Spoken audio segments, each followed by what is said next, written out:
Hey everyone, welcome back to another video. Today is day 8 of 75 days coding challenge, and let me ask you, have you ever went to any club or pub and got kicked out from the door itself by the bouncer?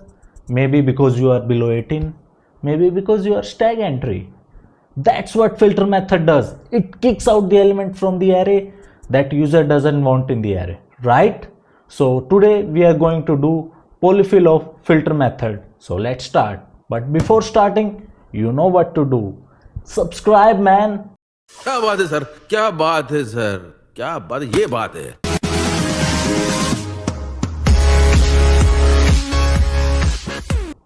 So let's start with the filter method. Let me create an array with name boys, and inside boys I will have an array of object, right? I can keep name Shubham, age 30, right? I will have another one with name Rahul and age maybe 17. Then another one John and age 19. Okay, let me use filter on them. Filter is like a bouncer in the club, right? We will receive the boy value here. So in the filter method is expecting a callback function which is mandatory, and the second argument we can pass the value of this keyword. So the first argument is mandatory, in which we will receive the callback function will be called for every element, the callback function, and if the callback function is returning the value as true, then we will consider that element in the resultant array. Otherwise we will ignore and won't keep it in the resultant array, right? So let me console log the resultant array, and here what I want, the bouncer will only let the boys which have age 18 or above 18, then only he will let them go to the club. So here we will need to keep the check. If boy age is greater than 18 or 18, then only I will let him go. So as you can see, let me console log it. As you can see, there I have Shubham and John inside the resultant array. So Shubham and John are allowed to go into the club and dance, but Rahul is outside the club crying because his age is not above 18 or 18 itself, right? So that's what filter method does.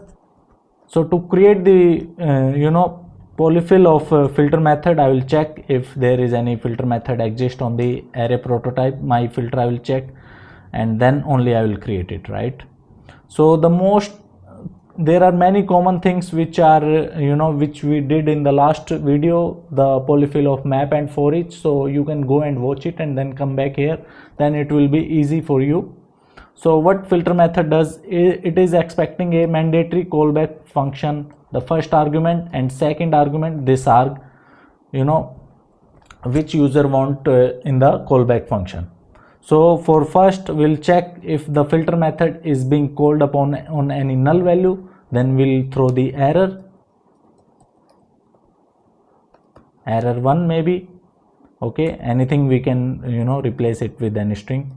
Then we'll need to check if the callback function is not a function, maybe user is sending any string or any other type, then we will need to throw the error, because the first argument should be a function. If the type of callback function is not a function, throw new error,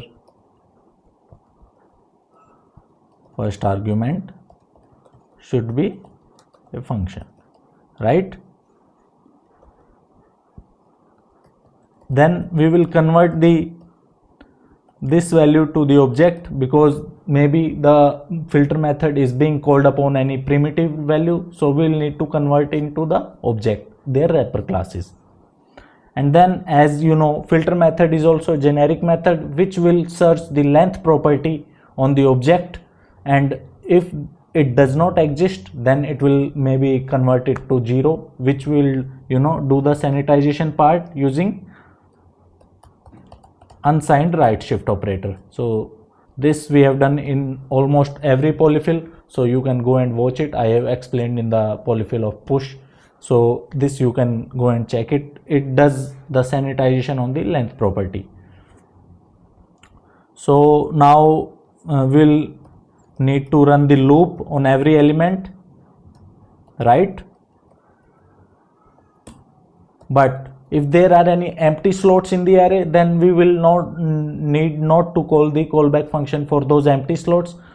That's the sparse array, so the callback function will be called only for not equal to empty slots. So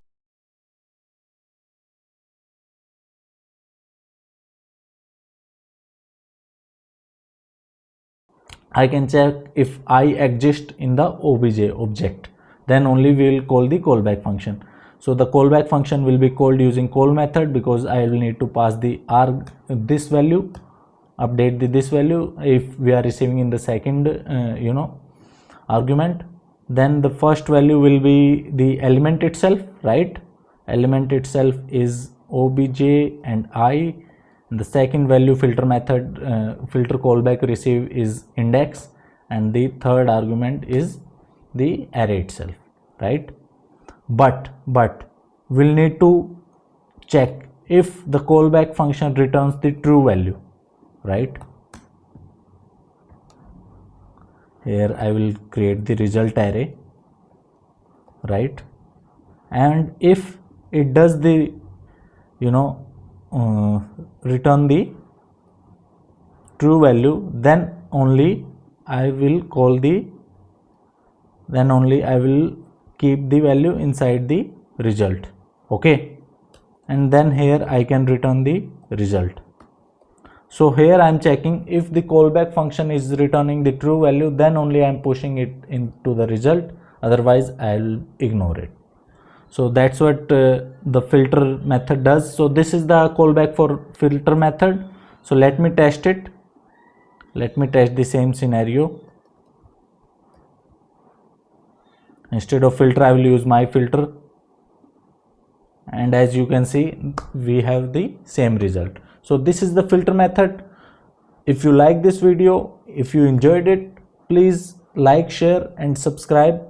And you can also share it with your friends, developer friends, so they can also watch it, they can also follow this series. So see you in the next.